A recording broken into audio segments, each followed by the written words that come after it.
I knew something was off when I walked into the break room and saw a half-eaten Caesar salad trembling on the edge of the fridge shelf like it had witnessed a crime. My crime, apparently, was doing my job too well. The VP's door was shut, always a bad sign, and the air felt tight, like someone had sucked all the oxygen out and replaced it with Axe body spray and LinkedIn buzzwords. But me, I was calm. After 8 years in this circus, I could read dysfunction like Braille on a wet napkin. That morning started like any other. 6:05 a.m., coffee thick enough to patch drywall, inbox full of panicked vendors trying to push past compliance protocols I'd written 3 fiscal years ago. I skimmed the messages, flagged a few, and slid into my rhythm, log audits, risk reconciliations, those wonderful little red flags that only popped up if you knew where to look. No one else bothered. The CEO called it Kayla's voodoo dashboard. The CFO? He called me the insurance whisperer. I didn't get medals or shout-outs or those dumb team-building escape rooms with cold pizza and warm La Croix. What I got was silence when things didn't catch fire. That's the mark of doing your job right, nobody notices. The only people who noticed were external auditors and our insurer's compliance team, both of whom treated me with the wary reverence normally reserved for bomb diffusers and taxidermists. My office wasn't much, just 4 beige walls and a second-hand ergonomic chair that leaned harder than our intern after one IPA. But inside that bland box, that's where the bones of the company lived. Risk logs, continuity frameworks, mitigation matrices, yeah, thrilling bedtime material, I know. But every line I wrote was another brick in the fortress keeping us from regulatory Armageddon. On Thursdays, I'd have my one-on-one with the CFO. Quiet guy, ex-KPMG, eyes like he was permanently reviewing a spreadsheet behind his corneas. He didn't emote much, but he always listened when I flagged a concern. That vendor's insurance cert doesn't match their asset profile. He'd nod, let's pull it.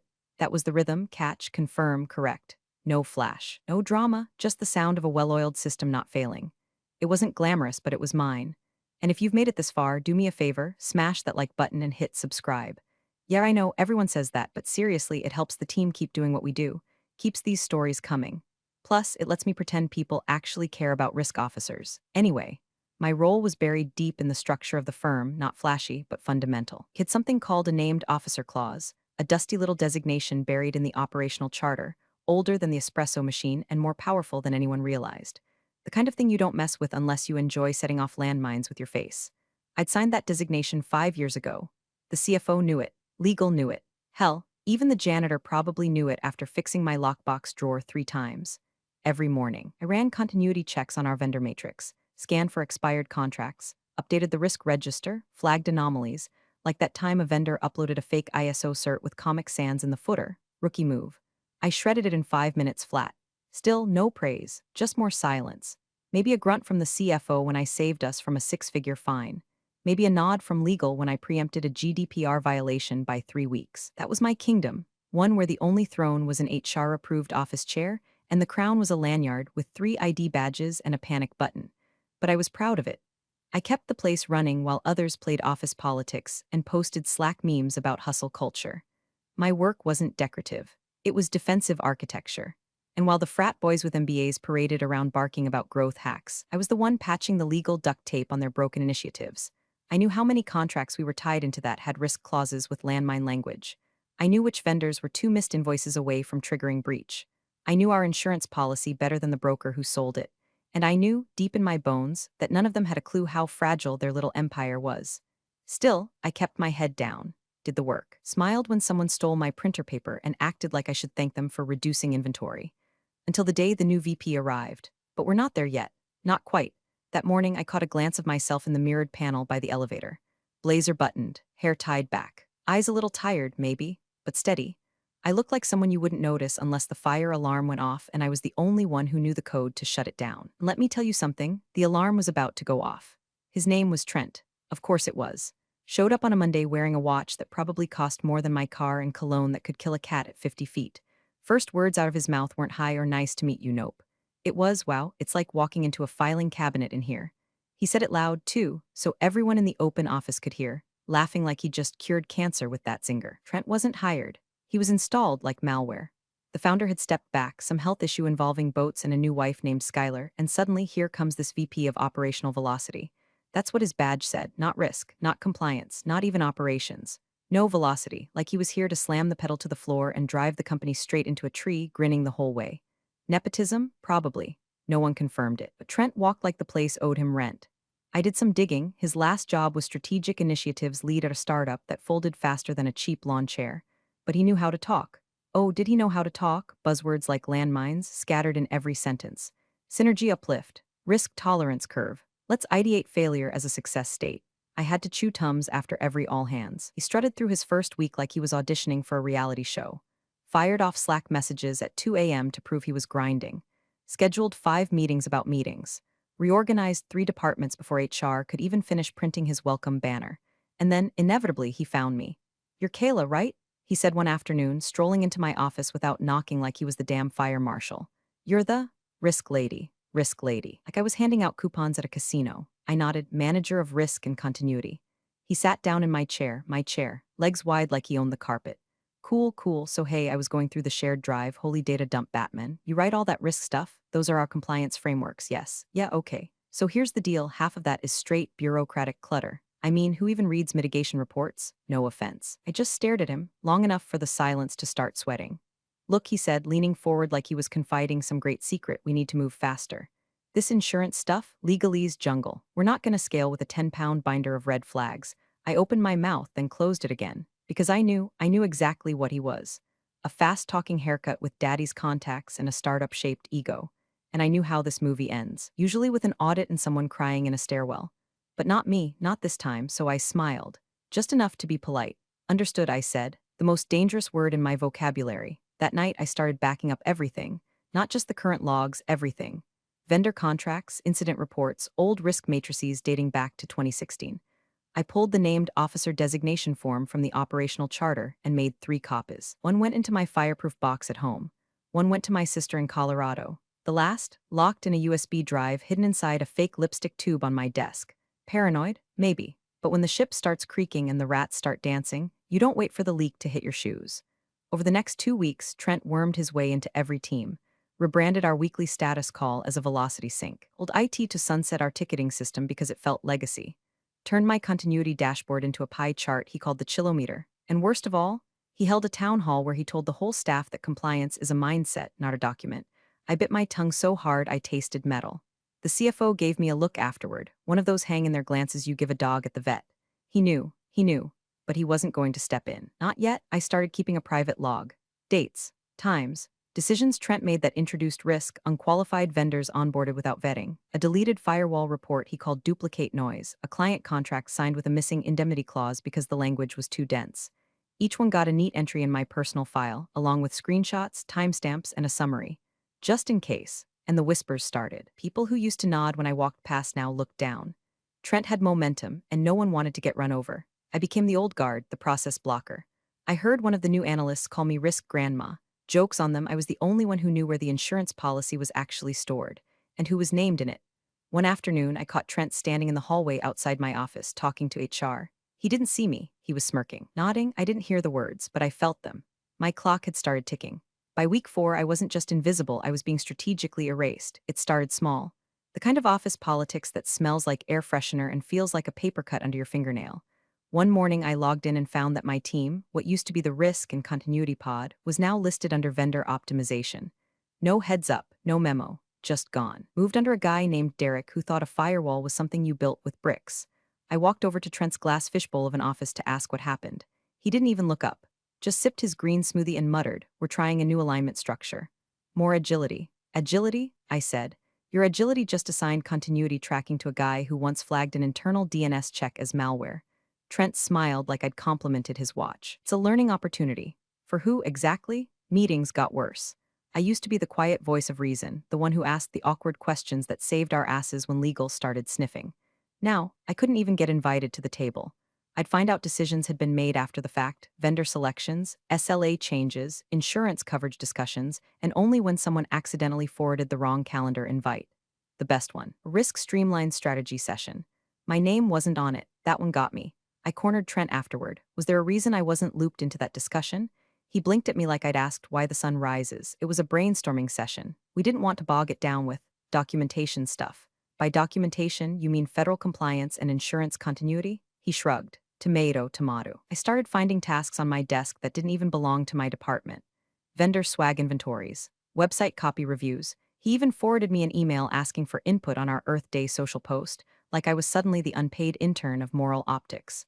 The message was clear: stay busy, stay out of the way, and shut up. The only one who seemed even vaguely uncomfortable was the CFO. We passed each other in the hallway one afternoon after a brutal all-hands where Trent cut me off mid-sentence to mock a term I used, risk saturation threshold, and then doubled down by calling it a Kaylaism. People laughed, not because it was funny, but because they didn't want to be next. Later, the CFO pulled me aside. He didn't apologize directly, God forbid, but he gave me this half grimace, half sigh, and said it's a transition period. Just try to stay above it. Above what? Getting reassigned to plant watering duty? He didn't answer, just nodded like he had somewhere else to be. Maybe under a rock, so I adjusted. I stopped speaking in meetings unless spoken to. I started blind copying my own email account on every interaction. Every decision I was overridden on got documented and timestamped. Every deviation from protocol went in my personal log. I kept everything clean and quiet, like a sniper filing receipts, and I stopped using the office coffee pot. Small thing maybe, but the last time I poured a cup, it tasted faintly of lemon dish soap and something chemical I couldn't place. I don't think it was personal. Just the atmosphere now, sour, petty, corporate in the worst way. I even caught Derek using my old continuity slide deck at a vendor review. He'd changed the color scheme, slapped his name on the footer, and misread 3 of the graphs. When the vendor asked why there was a 14% spike in third-party breach indicators in Q2, Derek said, probably a data entry issue. Don't worry about it. I watched it on the call like I was staring at a car crash in slow motion. And Trent? He called it great initiative. My risk matrix had become a coloring book in the hands of idiots. At night, I'd lie in bed and play it back. Every snub, every dismissal, every little paper cut of power being stripped away. But I didn't fight, not yet.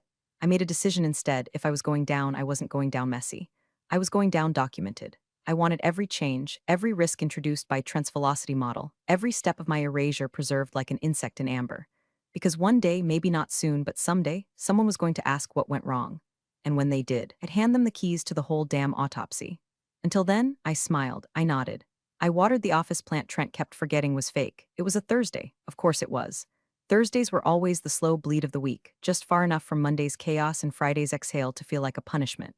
I'd made it halfway through my lukewarm oatmeal when Outlook pinged with a mandatory attendance invite. Subject: Q3 Risk and Vendor Continuity Sync. Sent by Trent. No agenda, no prep materials. Just a meeting dump like a warning shot. I knew it would be bad. I didn't know it would be final. The conference room was full when I walked in. Too full. Legal, finance, ops, all packed in like sardines in suit jackets. Trent stood at the head of the table with his sleeves rolled up like he was about to deliver a TED talk no one asked for. A slide deck was already up, frozen on a chart I didn't recognize. Glad everyone could make it, he said, doing that finger gun thing like we were all contestants on a game show. Today's about confidence, investor confidence, partner confidence, internal alignment. And what builds confidence better than reduced vendor risk? I felt it before I saw it. That gut twinge that tells you someone's about to light a fuse under your work. He clicked to the next slide. Massive pie chart labeled Q3 vendor risk exposure mitigated by 92%. 92%. My stomach sank. That number wasn't just wrong, it was nuclear wrong. A fiction so bold it might as well have come with its own theme music. We were sitting closer to 68%, and only that high because I'd spent 2 months arm wrestling a cybersecurity audit through 3 non-compliant vendors in Ohio. I raised a hand. Calm, controlled. Actually, that figure's incorrect, I said. Based on current tracking, mitigation is at 68.2%. The 92% doesn't reflect open items from Tier 2 vendors, particularly the 2 flagged for SOC2 gaps. Trent didn't even blink, just smiled like I'd told him his fly was down. Kayla, that's a lovely spreadsheet brain of yours, but we're focusing on sentiment here, not just raw numbers. And frankly, you've always had a bit of a chicken little complex, haven't you? A few people chuckled, not the good kind. The kind that feels like swallowing glass. I tried again. This isn't sentiment, these are material risks. If one of those vendors has a breach enough, he said louder. He turned to the room. Look folks, Kayla's great at finding fires under rugs, but sometimes you gotta lift the rug and throw it out. This is the new model, forward-facing, agile, unburdened by doomsday spreadsheets. I kept my face blank even as my pulse started hammering in my ears. Trent looked at the door. Security, can we get someone in here? I think Kayla needs a little time off to recalibrate her energy. Maybe go organize her continuity folders. I turned my head slowly, making sure everyone saw my expression. Neutral, not broken, not surprised. Security arrived like they'd been waiting outside, and to cop in khakis who couldn't meet my eyes. Trent grinned and added, we'll call this a strategic timeout. That got a full laugh from the room. Someone even clapped. I stood up, didn't flinch, didn't stutter. I reached for my bag, the same worn leather tote that had carried 8 years' worth of notebooks, vendor logs, and compliance printouts. Slid my laptop inside, picked up my badge. Kayla, Trent said, feigning regret. No hard feelings. I looked at him for a long moment, and I smiled, just enough to be remembered. Don't worry, I said softly. You'll see me again, probably when it matters most. His smirk twitched. I walked to the door, security followed, but I didn't need them. I wasn't resisting, I wasn't fighting, I was done. At the security kiosk in the lobby I paused, swiped my badge one last time. The screen blinked, exit 4:42 p.m. That swipe wasn't just a formality, it was a timestamp, a line in the sand. The exact moment the company severed itself from its last working risk protocol, and from the only person who knew how deep their exposure ran. Outside, the air was thick with that sticky heat that makes everything feel a little unreal. I kept walking, past the parking garage, past the smoking interns, past the bronze plaque out front with the company's proud little motto etched into it, progress through precision. I almost laughed. Behind me, glass walls shimmered with false transparency. And inside them, a man with a fake chart, a fake smile, and no idea what he'd just triggered. The meeting room was cold. Not the kind of cold you fix with a thermostat, but the kind that seeps in when money enters the room and everyone suddenly forgets how to blink. Long mahogany table, bottled water lined up like crystal soldiers, phones silenced, tempers tighter than the CFO's tie knot. This was the meeting. $150 million in play. Weeks of prep, endless models, deck after deck of projections and promises. The kind of funding round that didn't just change balance sheets, it redefined them. And I wasn't there. But my absence, that was about to become the loudest thing in the room. Trent sat at the front naturally. Elbows splayed, jacket off, shirt sleeves rolled just enough to show off that hideous tattoo on his forearm that said disrupt or die. The CFO was 2 seats down, face pale, lips pursed, hands folded so tightly his knuckles looked polished. Legal counsel Janine was next to him, already thumbing through the regulatory binder like it might start smoking. Across the table sat the investor delegation, 4 of them. Quiet, tailored, eyes like accountants at a murder trial. Introductions went quickly. Trent did most of the talking. Called himself a bridge between vision and velocity, said things like data-fueled disruption and lean operationalization, and somehow managed to make every syllable sound like it was wearing sunglasses indoors. The lead investor, a woman named Harper, cut through it. Before we move to the projections, I want to confirm your current insurance coverage status. Specifically, the continuity of compliance leadership. We noticed there was a recent change in personnel. Trent didn't flinch, just leaned back and grinned like a man who had rehearsed for this. Handled, he said. We've pivoted to a more streamlined structure. Flattened the team, actually. We've embedded risk functions directly into ops, keeps things nimble, more responsive. Harper didn't smile, so you removed the named risk officer, he chuckled. That title, it was more ceremonial than functional. We've modernized, distributed responsibility. It's the way forward. That was the moment Janine coughed. Not a sick cough. Not even a nervous one. It was sharp. Intentional. She didn't look at Trent. Just opened a folder and slid a single sheet of paper forward. The covenant language for insurance coverage is specific, she said softly. It requires uninterrupted oversight by a named officer listed on record with our insurer. The designation is tied to the original operational charter. There's no clause for flattened teams. Trent blinked, then shrugged. Well, I mean, yeah, Kayla, she was listed. But we moved on. She was holding us back. We're innovating now. Silence. The kind of silence that presses on your chest, that makes you suddenly aware of your heartbeat in your ears. Harper's associate leaned forward. Can we confirm when this change occurred? Trent shifted in his chair. I don't see why that's relevant. We've ensured compliance is baked in across all teams. We'll need the access logs for the day of the separation, Harper cut in, specifically security timestamping. Janine didn't move, didn't blink, just opened another folder. I've already requested it, she said. Trent's jaw tightened. The CFO reached for his water but didn't drink. From outside, behind the tinted glass, you could almost see the PR team starting to fidget in their bullpen. They weren't in the room, but they felt it too, the shift, the descent. The investor team sat back, waiting. One of them tapped a pen, not impatient, just counting down. Janine's phone buzzed once. She picked it up, read the message, and exhaled so softly it was almost reverent. Then she turned the screen to Harper. Harper read it, passed it to her associate. Then she looked at Trent. She was escorted out at 4:42 p.m. yesterday, she said.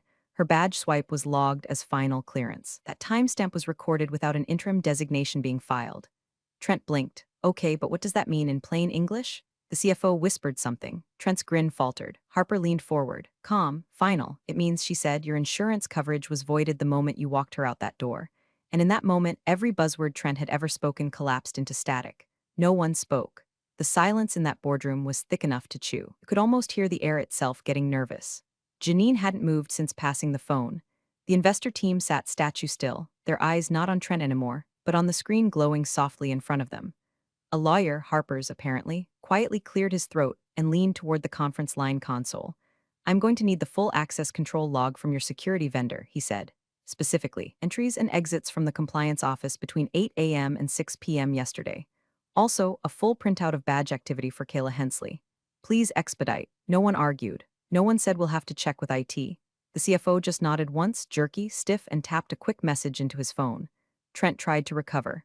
He leaned back, that fake laxed posture like he was lounging on a yacht he didn't own. I think we're getting lost in the weeds here, he said. The real story is our forward momentum. These structural shifts are the reason we're poised for stop, Harper said without raising her voice. Just that one word, flat, measured, and terminal. Trent froze mid-sentence like someone had yanked the battery out of his brain. The only sound after that was the quiet hum of the AC. Then, a knock. A junior assistant entered, holding a tablet like it was made of plutonium. She didn't even approach Trent. She walked straight to the investor lawyer and placed it in front of him. Timestamp log pulled from Secure Scan, she whispered. Full entry-exit audit. Confirmed. The lawyer tapped, scrolled, paused, then zoomed in. His finger hovered over one line, then tapped again. Slowly, deliberately. 4:42:18 p.m. Hensley, Kayla exit scan confirmed, escort required, badge deactivated. There it was. The smoking gun in sans serif. He turned the tablet around and slid it silently across the polished table to the CFO. The CFO's eyes hit the screen, and whatever blood was left in his face drained completely. His lips parted slightly like he was about to say something, but all that came out was a soft, broken inhale. Janine looked over his shoulder and nodded once. Just once. Clause 12, she said, almost a whisper. The room contracted. Could feel everyone's pulse speed up without a single muscle moving. Even the blinds seemed to stand still, afraid to rustle. Trent finally broke the silence, voice cracking with a little too much bravado. Okay, look, so her badge got disabled, big deal. That's not termination. That's security protocol. HR must have logged it wrong. Janine didn't flinch. Security logs are automatically synced with HR actions, she said. That badge deactivation was processed the moment you requested her removal. The lawyer picked up again. And under your insurance covenant, Section 4B, Clause 12, any removal, forced departure, or unannounced vacancy of the named risk officer, without a 72-hour transitional designation filed, voids your operational liability coverage. That includes data breach, financial misconduct, compliance lapses, and all ongoing risk tolerance mechanisms. The moment she swiped out, your policy ceased to exist. You could hear Trent swallow. The investor associate tapped his pen once against his legal pad. One sharp click, then nothing. No coughing, no fake clearing of throats, no tech jokes to save face, just a vacuum of dread. The kind you only feel when a $150 million lifeline starts to quietly, coldly evaporate. Harper folded her hands. Who approved the removal? Trent opened his mouth, but the CFO beat him to it. His voice was hoarse. He did, and that was it. That was the sound. Not a gavel, not a siren. Just one man pointing and another man dying slowly inside his $900 shoes. Outside, the rain began to tap against the glass walls, soft, insistent, like a drum roll for the disaster still unfolding. The CFO's hand hovered over the tablet like it was a live wire. He tapped once, opened the Covenant PDF, and began scrolling, not fast but slow and deliberate, like a man searching for his own tombstone. His lips moved silently as he read. Then, in a voice low enough to make the room lean in, he spoke. Section 4B. Clause 12, he read aloud, eyes fixed on the screen. In the event of removal, termination, suspension, or operational disruption of the named risk officer, without a documented 72-hour transitional buffer or interim designation filed with the insurer, all active coverage related to operational risk, cyber liability, regulatory oversight, and fiduciary protection shall be considered void ab initio. He paused, blinked. Effective immediately at time of disruption. The sentence hit like a depth charge. Void ab initio from the beginning. Like the policy had never existed. Like they'd just been running naked through a minefield for 24 hours. No one moved, no one breathed. Trent looked around the table as if hoping someone would laugh. Maybe tell him this was a joke. Maybe break the tension with a snarky line about being agile or taking risks. But the punchline never came. Instead, Janine reached for her phone. Quiet, professional. She didn't need permission. She didn't even look at Trent. She dialed, waited, then spoke into the receiver, voice calm and clipped. This is Janine Carlson, in-house counsel for Genset Capital. We're confirming status on policy #719834B with Crenshaw Insurance Group, specifically under Operational Clause 12. Yes, I'll hold. You could feel it building, the dread, the slow turning of gears in every investor's head, the realization that due diligence had just turned into damage control. The line picked up. Yes, Janine said, we're in a funding review session. We've just confirmed removal of the named risk officer at 4:42 p.m. yesterday.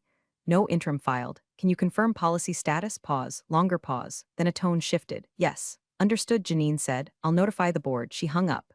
No dramatics, no sigh, just quiet finality. And she looked at the table. Clause 12 is now active, she said. Coverage revoked. Trent let out a tiny exhale, the kind that starts as a scoff and dies in your throat. He looked at the CFO like he wanted him to intervene, to reinterpret the law with a shrug and a bro handshake. But the CFO just kept staring at the tablet. One hand covered his mouth. The other gripped his pen like it might save him from drowning. Across the table, Harper's face hardened. That investor poker mask snapped into place, the one you see right before a deal turns into a lawsuit.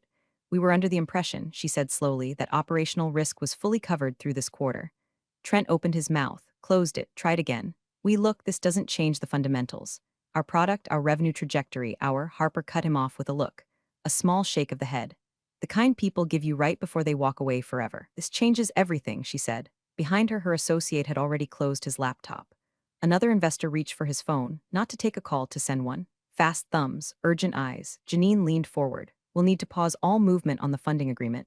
Indemnity clauses may need to be renegotiated, if not nullified outright. Trent tried to laugh, but it came out as a dry cough. This is ridiculous, he said, tone rising. Talking about one person. One clipboard-carrying risk analyst who couldn't adapt to modern ops. The room turned on him. The CFO looked up slowly.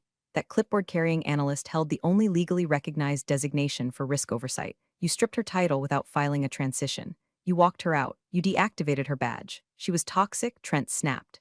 She was the named officer, Janine replied. You don't remove that person without a plan. Trent's mouth hung open, words forming and dying before birth. And then, for the second time that day, no one said a word. The room sat suspended between past and future, between what they thought they'd secured and what they'd just lost.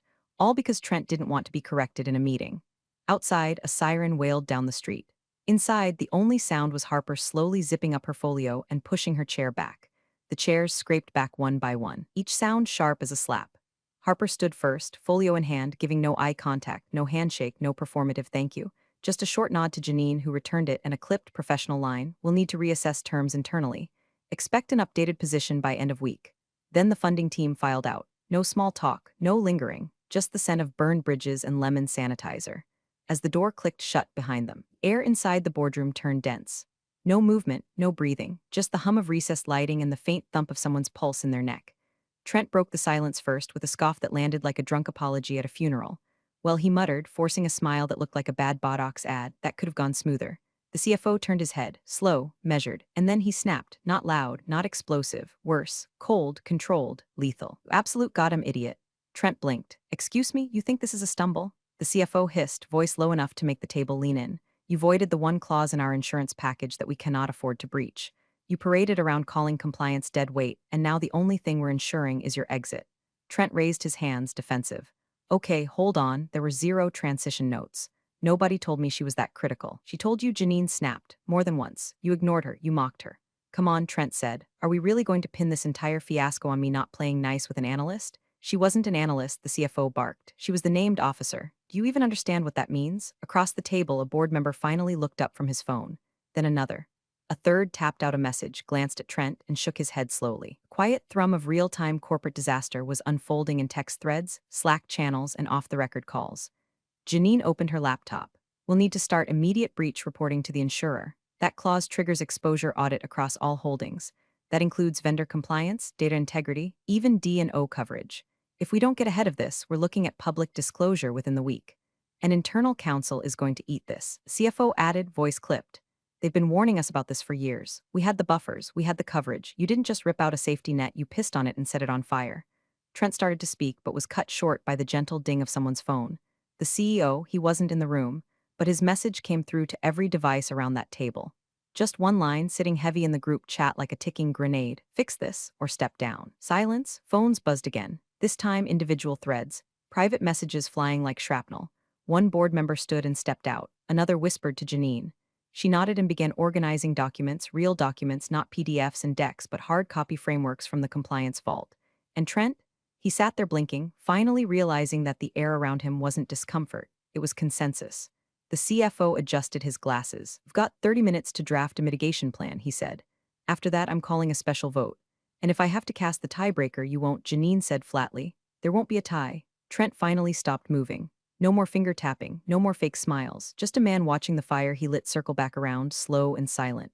Outside the conference room glass, the office kept humming, receptionists typing, sales reps laughing at something on Slack, people passing coffee like nothing had happened. But in that boardroom, the dam had broken. And every eye not on Trent was already looking for the person who could clean it up. They called a second meeting before lunch. No investor team this time, just legal, the board, the CFO, and Trent, who looked like he'd aged 5 years in an hour.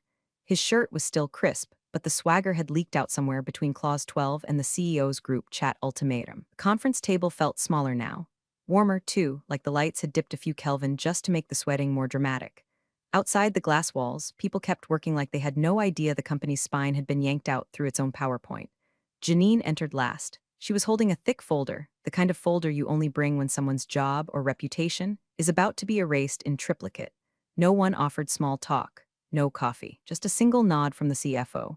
"Let's get it on the record," he said, voice like a scalpel. Trent tried to lead. "Okay, look, mistakes were made. I acted decisively based on the culture and structure I inherited.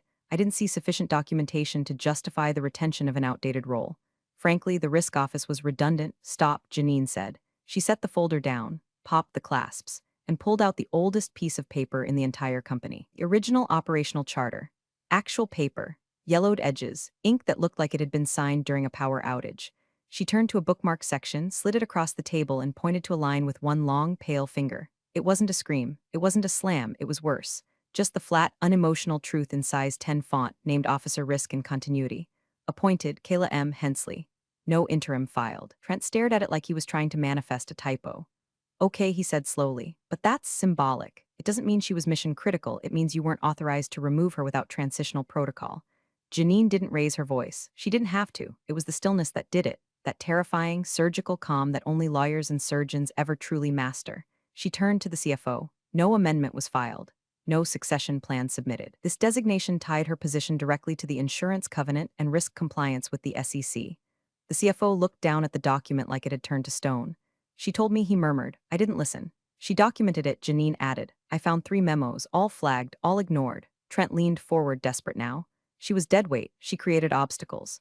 She challenged me in front of." "She protected you," the CFO snapped, finally cracking. "She protected all of us from the damn consequences you've just unleashed." Across the table, a board member closed her laptop and turned to the chair next to her. "Motion to restructure executive leadership effective immediately." Seconded, all eyes shifted. The CFO didn't argue. He didn't blink. Motion carried. Trent sat back like someone had pulled the floor out from under him. For the first time, he didn't have a comeback, didn't have a buzzword, didn't even have the energy to defend himself. Just silence. And in that silence, every phone in the room vibrated almost simultaneously. The funding freeze alert had gone live. Investor wire status, on hold pending risk remediation. The money was gone. The room sat still for a beat too long, like everyone was waiting for the fire alarm to start screaming. But there was no alarm, no flames. Just the quiet collapse of a man who thought insurance clauses were optional. Meanwhile, 5 miles away, in a quiet little co-working space that smelled faintly of fresh coffee and printer ink, I clicked refresh on my inbox. One new message. Subject, contract approved, start Monday. I stared at it for a moment, let it sit there. Then I smiled, small, tired, just enough to feel like something real had finally landed. The logo on the email header, their biggest competitor, and now mine too. Big thanks for watching, you sneaky seniors. Subscribe to keep the coffee pot brewing revenge. Your ex-colleagues won't know what hit 'em.